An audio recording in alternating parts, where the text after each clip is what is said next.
This is your ultimate stop for everything sports. The Golden State Media Concepts Sports Podcast. Should I say more? From the NFL, MLB, the NBA to MMA, it's all in here. The Golden State Media Concepts Sports Podcast. Listen now.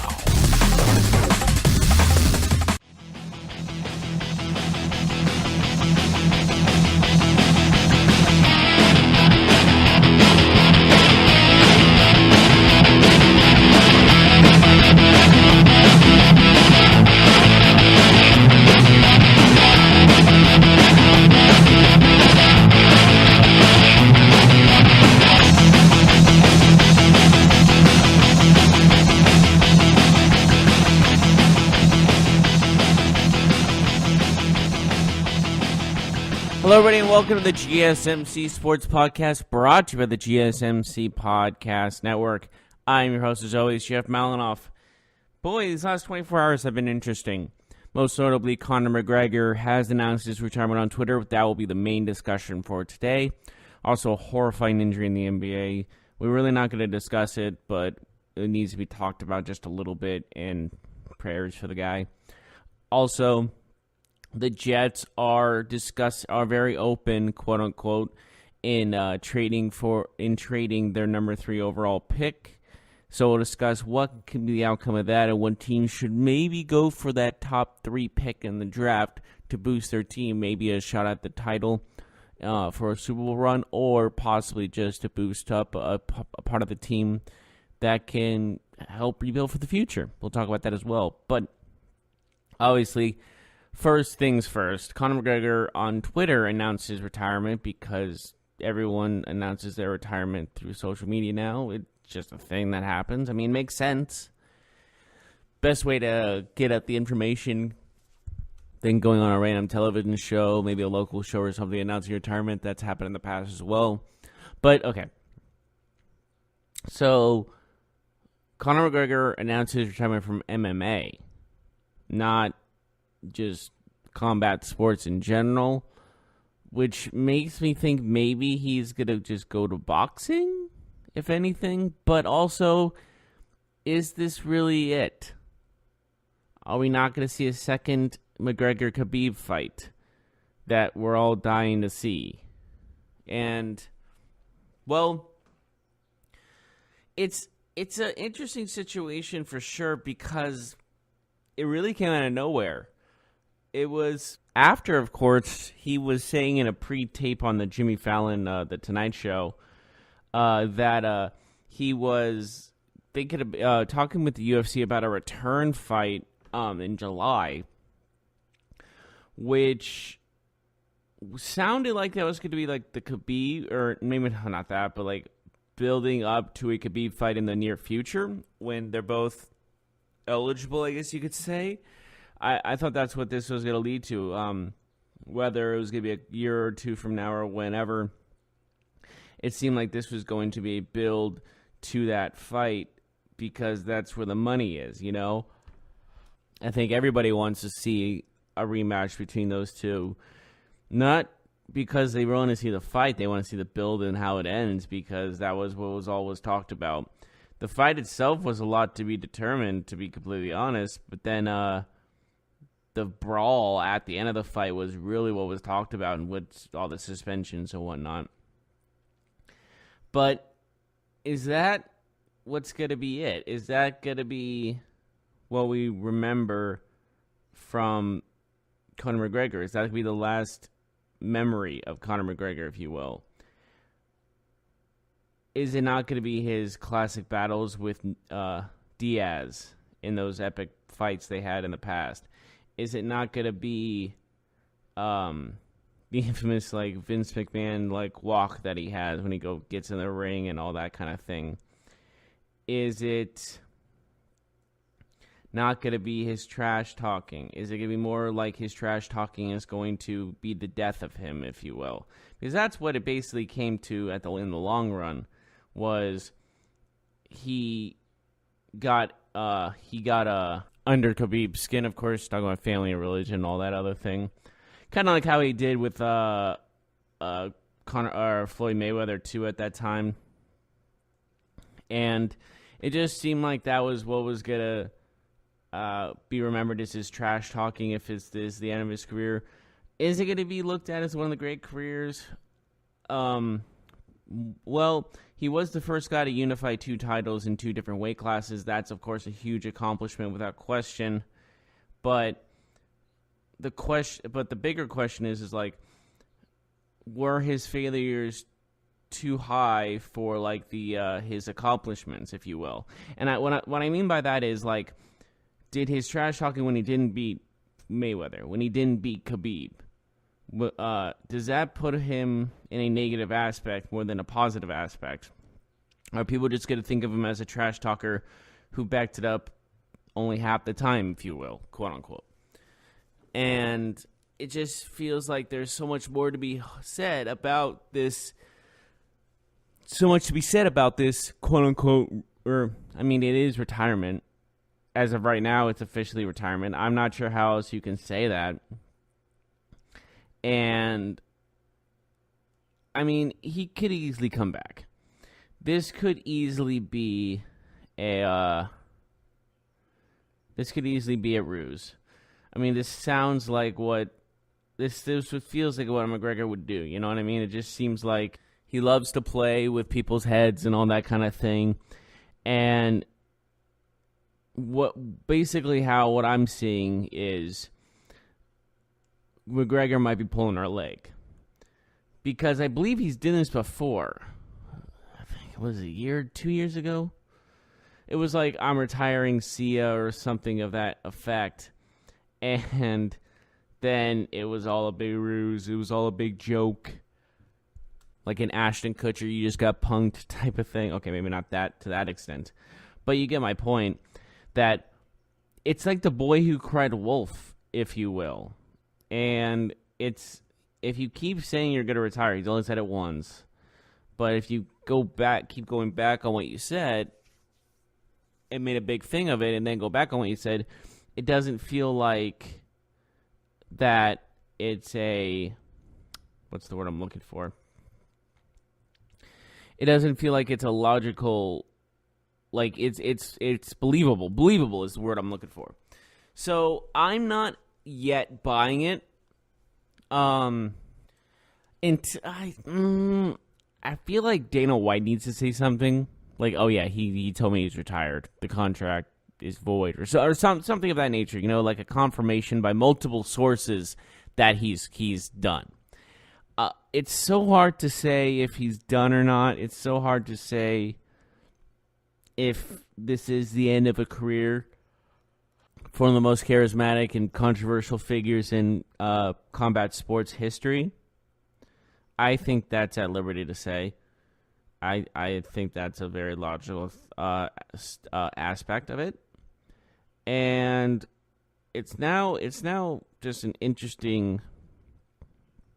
It's an interesting thing to think about when you're looking overall at his legacy, and it just feels like maybe there's more to it than we thought. Maybe not, I'm not sure. But I'm just curious how this plays out. I think this was too abrupt to be too real. Maybe it was something personal that happened to him, or medical. I'm not. So I don't know. I'm trying to think of what other reasons there could be if it's not actually him. But it's just a funny way of doing it, so abruptly, so out of nowhere, and it's just strange is all. I can't really explain it otherwise. It feels like he would go to ESPN, get an interview, and then announce it there or something of that nature. Just more along the lines of more of a publicity, more public, more. Maybe publicity is not the right word. it just feels like there's something else to it. And, well, I'll just read you the tweet. You guys probably heard it. He says, "Hey guys, quick announcement. I've decided to retire from the sport formerly known as mixed martial art today. I wish," and he quoted mixed martial art, "I wish my old colleagues well going forward in competition. I now join my former partners on this venture already in retirement. Proper pina coladas on me, fellas." It just doesn't. Okay, first of all, calling it the formerly known as mixed martial art is odd. And just saying, and quote unquote mixed martial art, and I don't. It just says quick announcement. This just doesn't sound like a Conor McGregor tweet, if that makes sense. "Hey guys, quick announcement." That doesn't seem like a Conor McGregor thing. Maybe I'm not entirely sure, but something feels fishy. And it's not tasting very good either because it's fishy. I really don't know what the outcome is of this is going to be. Maybe this is it. But again, maybe it's not. It's so tough to try to see how this is going to go. And I'm just thinking about this right now and thinking it was so quick and so like I've been saying, it's so quick and so out of nowhere that it's just kind of confusing is all. It's hard to grasp how quick this all happened. It's too, maybe not too. It's how do I explain this? I don't know. I just got a funny feeling about this. I think it's fake. I just have a gut feeling that this is a little fishy. That there's something, it just feels to me that there's something more to it that we don't know yet. And we'll find out how that's all going to go. And we'll figure out how this is all going to play out. But regardless, I think it's more along the lines of we will continue to follow this, obviously, for the week. But I'm going to guess by, let's say, Saturday? I'm going to guess by Saturday, it's all going to come out as a lie. Or maybe not a lie, as a fake tease. But that's not really the news at the moment. It's Khabib's reaction to this. And I'm going to read you verbatim. Well, maybe... I'm just going to read straight up what he said. He says, "There can only be one king in the jungle. Only one." Now, I expected a lot more from Khabib to say that. I expected Khabib to call out McGregor, calling him a coward or something harsh and cynical and maybe a little offensive to his people, you know? Whoa. That was weird. Sorry about that. But it just feels like he should have went more off on McGregor, but I guess not. And it's just an interesting, like I said, I don't really know what to think about how this all played out. But regardless, we're going to take a short break. When we come back, we'll be talking about the NFL. And the Jets are open to trading their number 3 overall pick in the draft this year in a very high touted defensive class. And as well as like maybe a team will trade for a quarterback. I'll look at some teams that can be a good trade offer and maybe can get about what are the willing to risk for that number 3 pick, and is it worth it? We'll be right on that when we return.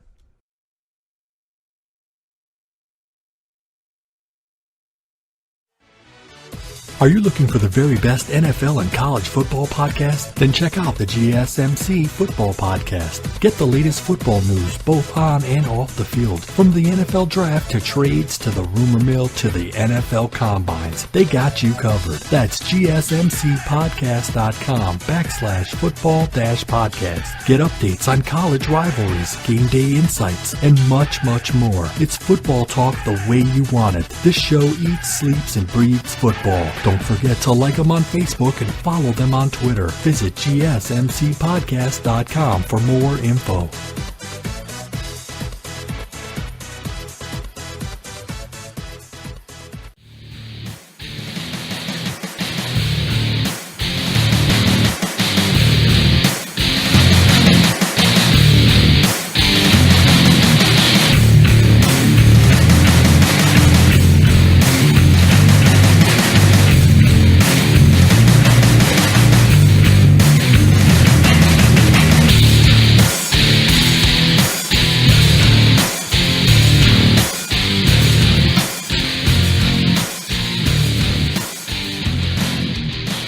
Welcome back, everyone, to the GSMC Sports Podcast. Just finished talking about Conor McGregor's early and sudden retirement. Now let's move on to the NFL. Basically, the Jets have said they're very open to trading that number 3 overall pick in the draft this year, which is predicted to be like a Quinnen Williams type of pick or a Josh Allen from Kentucky. So there's a lot of questions regarding who would jump for this draft pick. And when you're looking at who's available in the draft and you're looking at mock drafts, it's like I said, it's mainly a Josh Allen or a Quinnen Williams. And those two are extremely talented. There's no doubt about it. I would definitely, if I was the Jets, I would pick one of those two. Or what some people, it's just how this is all going down. Is I see the Jets wanting this year's first or next year's first for that pick. And as mock drafts go, I see a lot of Josh Allen's as the number 3 pick, the linebacker and the edge rusher also from the University of Kentucky. And if they don't get an offer for the number 3 pick, they're probably going to take Allen or Williams, in my opinion. But the thing is, it's a tough thing to think about. If you're, let's say, the number, like, if the Jaguars did not get Nick Foles, I would definitely say they're the ones that are trade for the number 3 pick and try to steal, like, Dwayne Haskins from the Giants if Kyler Murray does go number 1 overall to the Cardinals. There's a lot of different aspects on this situation based off who the Cardinals will take number 1. If they do take Kyler Murray, it's now a fight for like Dwayne Haskins. But it would have been if, like I said, the Jaguars did not acquire Nick Foles from free agency. So Dwayne Haskins looks like he's destined for the Giants. It seems like that is a foregone conclusion with the number 6th overall pick. And I think the main question is, who needs to move up in the draft? Or are people already set in stone what they want to do with their pick in the slot they're in right now? So I'm in a stuck position here. Well, not a stuck position here. It seems that when it comes down to that number 3 overall pick and who needs it more than others, it would definitely be a team late in the draft rather than like 15. It would be someone in like the 20s, I would say, maybe like a Houston or a or no. See, that's I was thinking maybe the Raiders give up one of their late first round picks, but that doesn't make any sense. So if I'm like, let's say, let's go with like the Dolphins.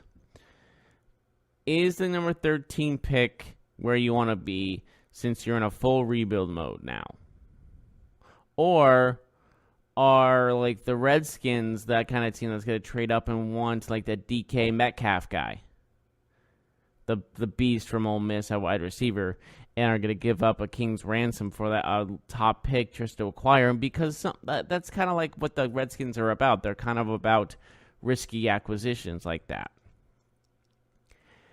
And it just, like, and looking at the mock draft as well, it's amazing how many guys have dropped like crazy. Ed Oliver, the edge out of Houston, was supposed to be a number 2 pick at one point in mock drafts late, like middle of the season last year.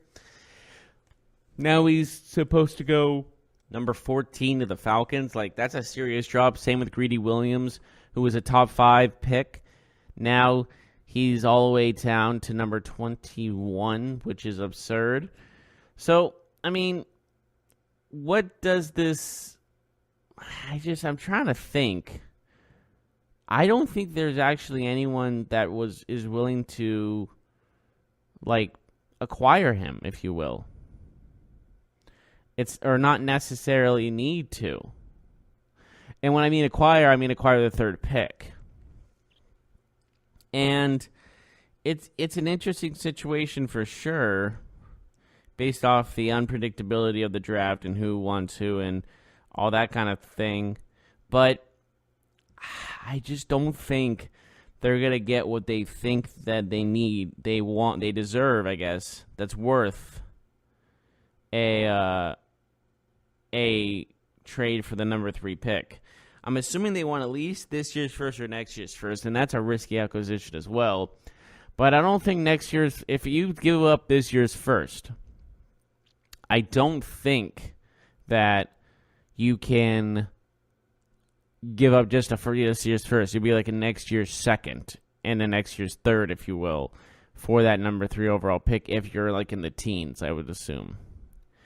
So it's a tricky subject to say the least, but also you got to think more along the lines of like, who's the guy that they're going to willing to trade up for? Who's the guy that some of these teams are like, we know he's not going to be taken. We know he's going to be taken before we get to him, so we got to trade up fast. Or they love like the Quinn Williams, like I said, or the Josh Allen, and are willing to give up a lot for a potential franchise defensive player like that. So it's an interesting situation to look at because there's a lot of different options with it. And, I honestly can't really think of any major team in general that is like, oh, that's easy, they're going to trade for him, no doubt about it. No, it's more along the lines of like, what are you going to offer? What are these teams willing to offer? Are they going to offer these king's ransoms, if you will, for this number 3 overall pick?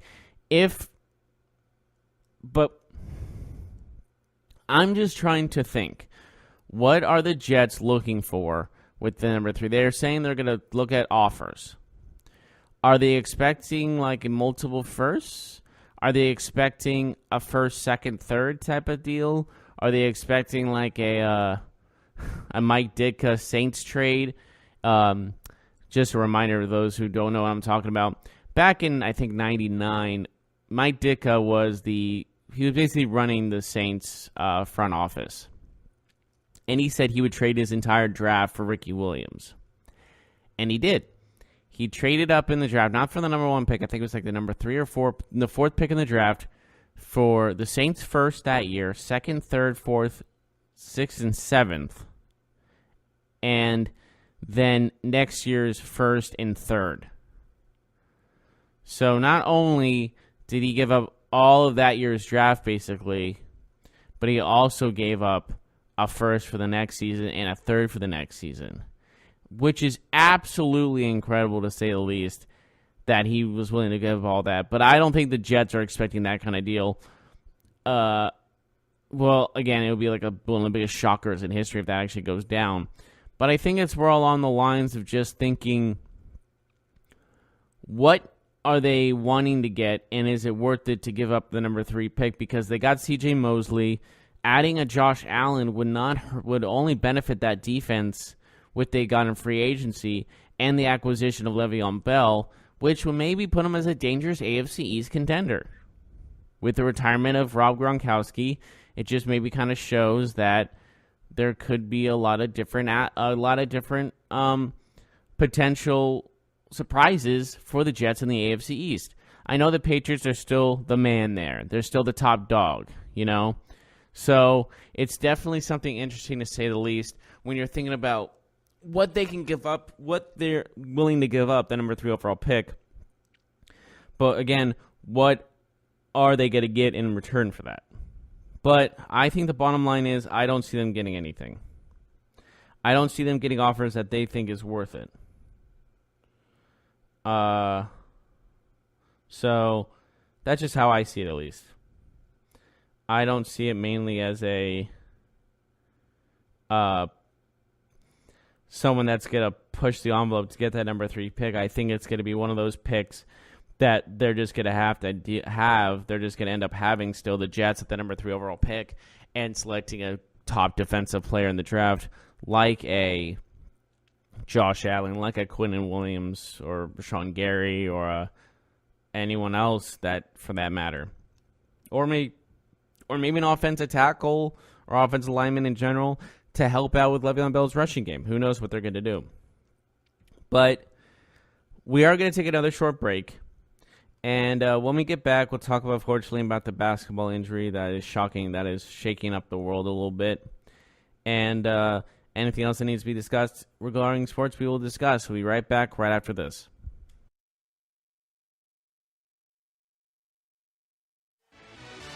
Check out the show that's built on the MMA. From the UFC to Extreme Cage Fighting, they got the fights covered. Check out the GSMC MMA podcast. Get the latest news on past or upcoming fights. Join us as we talk to and about some of the biggest names in the MMA, past, present, and future. When it's the fight game, there's just one show to check out. GSMCpodcast.com/MMA-podcast. Don't forget to like them on Facebook and follow them on Twitter. Visit GSMCpodcast.com for more info.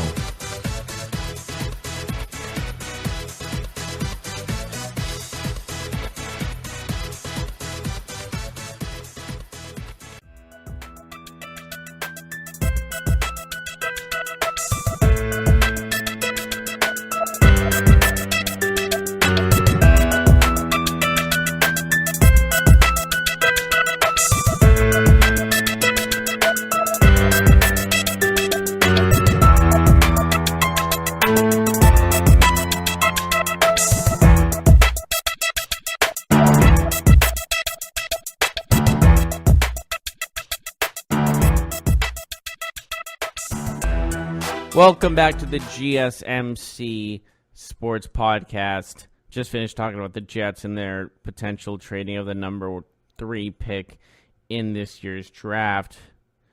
But now let's move on to some very bad news, very unfortunate news.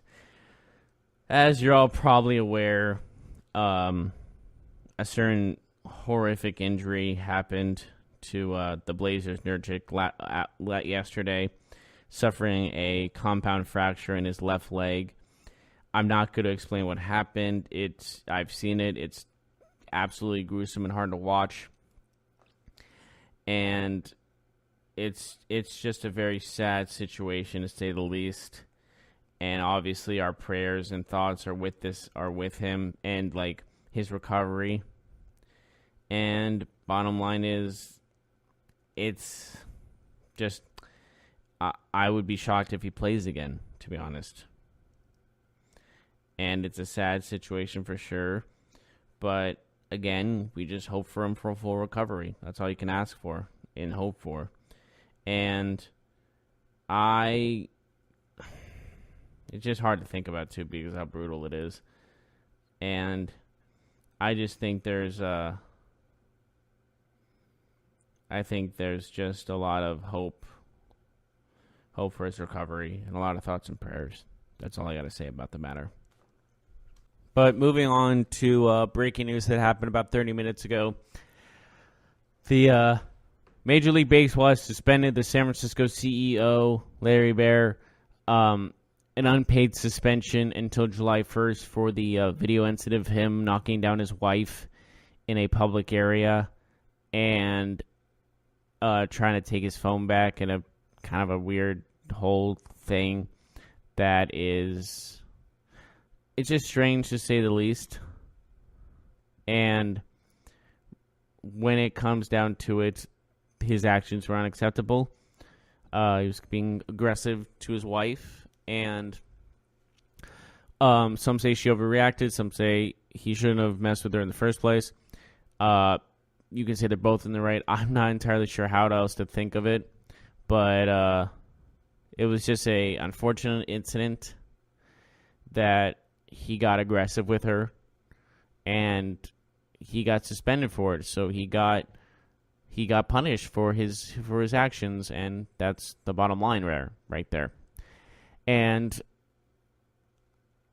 I really don't know how else to really go about it. I don't think it should be discussed anymore. It's over. It's done with. He's suspended until July 1st, unpaid.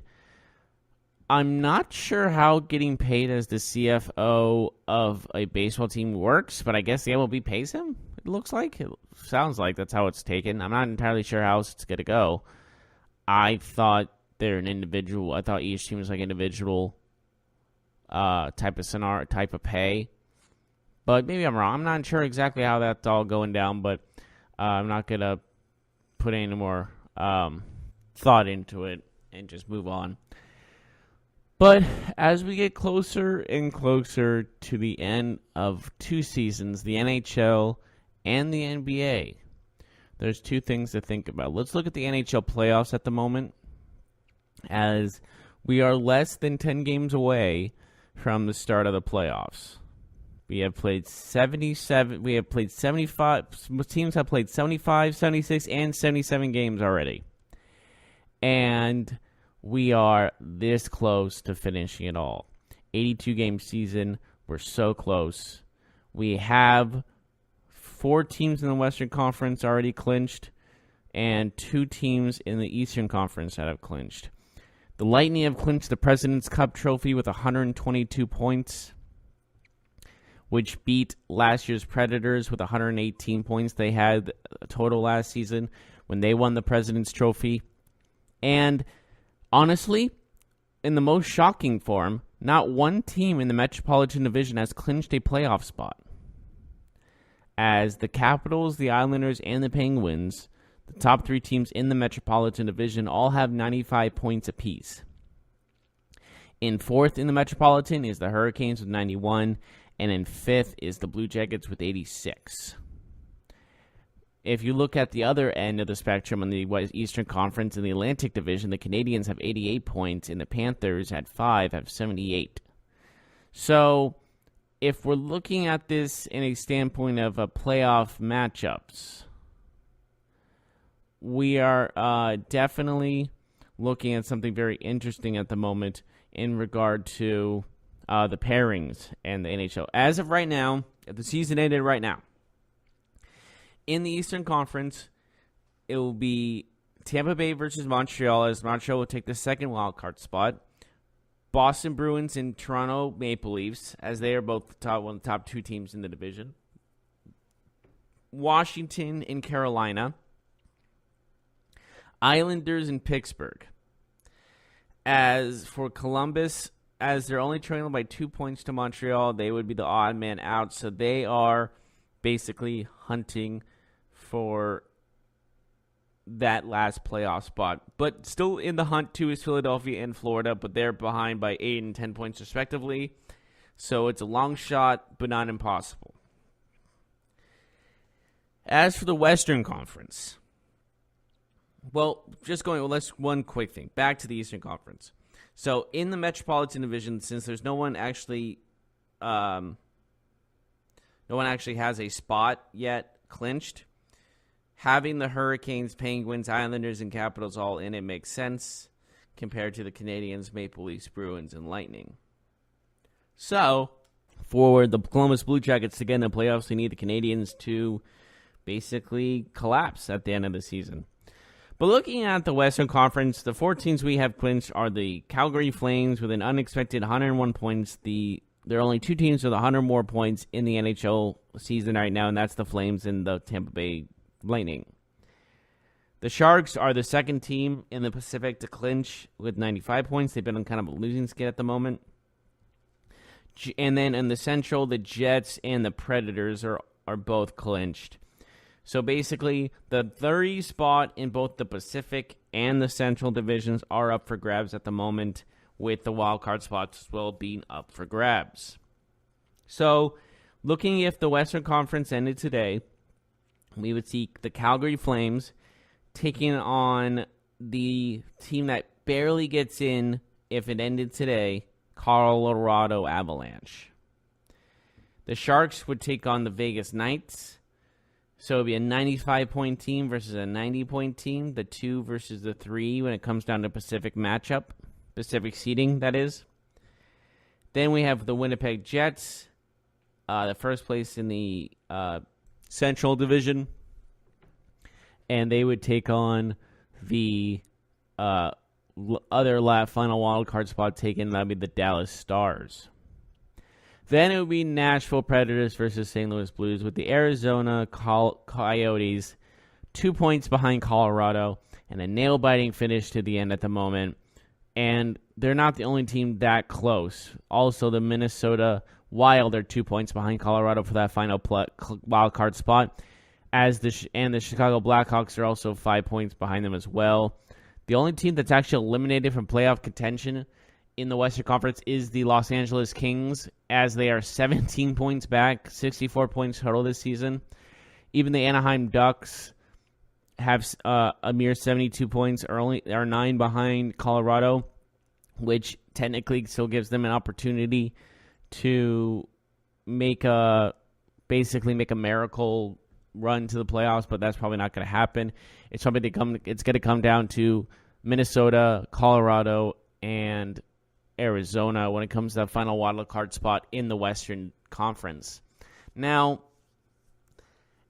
if you were just going on based on record and based off like regular season perfection, if you will, regular season winnings, if you will, the Tampa Bay Lightning look like a surefire winner for the Stanley Cup.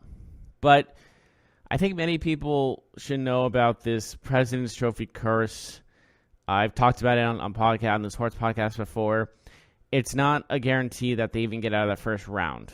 I mean, so don't take into perspective that they've won the most points they're up by 21 points for the first place President's Trophy. If they lose every game, they're still the President's Trophy winner. That's how far they are ahead. So when it comes down to it, you're just looking overall at, well, can they continue this momentum into the regular season? The postseason, excuse me. And that is definitely a big question mark to be had with how Tampa Bay, I think the last time they won the Cup was 2007. I will look that up, but I think that was the last time Tampa Bay won the Cup. Stanley Cup 2007. I'm looking it up right now. And overall, no, that was the Ducks. I apologize. Maybe it was 2008. I know they won it at some point in the last decade. 2009? No, that was the Blackhawks. No, that was the Penguins over Detroit. Okay, that was the two. Okay. Gosh, when was it then?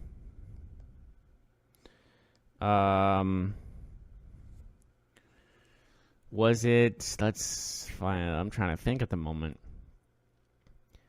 It was. I know for certain the Tampa Bay Lightning have won a cup. I'm just trying to think when. It's 2004. That's when they won it. That's right. 2004 is when they won the cup. They beat Calgary in the. Game 7 of the finals. Wow, that's interesting considering that. They're both in the playoffs this year. Obvious. Oh, just fun fact. You know who's saying the national anthem in Tampa Bay? Brooke Hogan. Yes, Hulk Hogan's daughter saying the national anthem at this. She's only 30? Wow. Sorry, I got off track. But going into this, they both. It's just funny to think that both these teams are now in the playoffs at this moment, and it just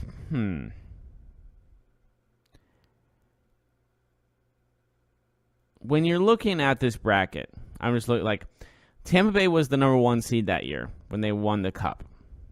I don't think they won the President's Trophy. I will look that up as well. No, the President's Trophy winner was Detroit at that year, at that time. God, things have changed. But wow. Reading these playoffs is actually quite interesting. Tampa Bay and the Islanders, who are in it. Boston and Montreal, who might be another matchup that's actually happening. Philadelphia and New Jersey not happening. Toronto's in it, but Ottawa's not. So it's very familiar that some of these matchups. Then we had Detroit as the President's Trophy winner, losing actually in the second round to Calgary, who went on to the finals. But besides that, Detroit's in the playoffs this year, as well as they are in that year the Tampa Bay Lightning won the finals. San Jose's in it. St. Louis is possibly in it. Calgary's in it. Colorado possibly in it, and Dallas is probably in it. The only two teams I see that are not in the playoffs that are teams that were in the playoffs in 2004 are Vancouver and Detroit. So history could definitely repeat itself. Obviously, we have a new team in the works in the Vegas Golden Knights, but hey, it's interesting to think that history could repeat itself again, since they will be first in the Eastern Conference. Again, the Tampa Bay Lightning. But again, when you're a President's Trophy winner, you kind of have this bad luck charm, maybe. I mean, obviously the President's Trophy winners have won in the past, but it's one of those things you're looking at it and going, well, they usually lose. I don't know. You can figure it out yourself. I think it's maybe a kind of a bad thing to win the President's Trophy, because it's more often than not you don't win the Stanley Cup. But then we're looking in the NBA standings as we are getting closer and closer and closer to the end of there, as the race for 8th in both the Eastern and Western conferences are getting down to the wire, as the Heat are barely holding on to that 8th seed, as well as the Nets barely holding on, as well as the Pistons holding on, because the Magic are right behind them. They have 36 wins. The Magic do it at our 9th. They're 36-38. And here is 8, 7, and 6. 6th Pistons are 37-36. Nets are 38-37, and the Heat are 36-37. So the Magic are only half a game behind the Miami Heat. So it's going to be a major factor who they're going to be playing in the future. And if I'm looking at the schedule today, the Magic are playing the Heat. Boom. Continuity. Right? That's the right word. I'm maybe not that smart. But definitely a huge a huge game here in between Orlando and Miami, the battle for the Florida teams, and you can just go with saying the winner of this game will go on to the playoffs. But again, that's not going to be the case. But it's getting closer and closer to that playoffs, and that race for the 8th seed of the Eastern Conference is as tight as it can possibly be. Western Conference, not so much. It's it's the 9th place Sacramento Kings. It looks like they're about 6.5 games behind the Thunder and the Spurs. And let's see, they played already 73 games, so there's 9 games to play.